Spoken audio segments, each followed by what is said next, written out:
En la siguiente pregunta nos dice, hallar la eficiencia del motor de la licuadora, ¿sí? Y la eficiencia del motor,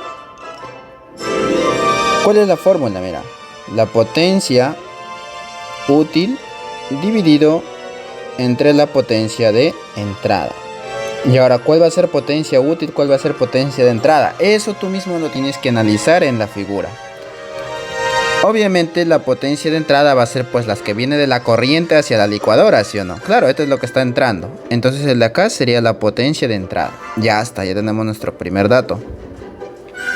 Ahora, ¿cuál es la potencia útil? Lo que sale por la licuadora en forma de calor. Si tú has tocado tu licuadora y a veces está caliente, ¿sí o no? Cuando gira la licuadora. Ah, es porque se está yendo por acá.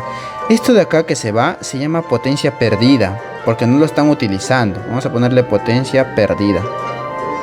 En cambio, lo que hace girar a las aspas de la licuadora, esto de acá es la potencia útil, porque esto de acá es la que estamos usando, por eso se llama potencia útil. Listo, me piden a mí calcular la eficiencia. La potencia útil vale 40 watts sobre, y la potencia de entrada es 200 watts. Chicos, watts con watts se eliminan, una bolita con una bolita se van tus bolas, te quedas sin bolas. Y acá, cuarta 1, cuarta 5. Ah, ya, la eficiencia es 1/5. Y nada más, así nada más se representa, queda en fracción. No tiene ni unidades tampoco.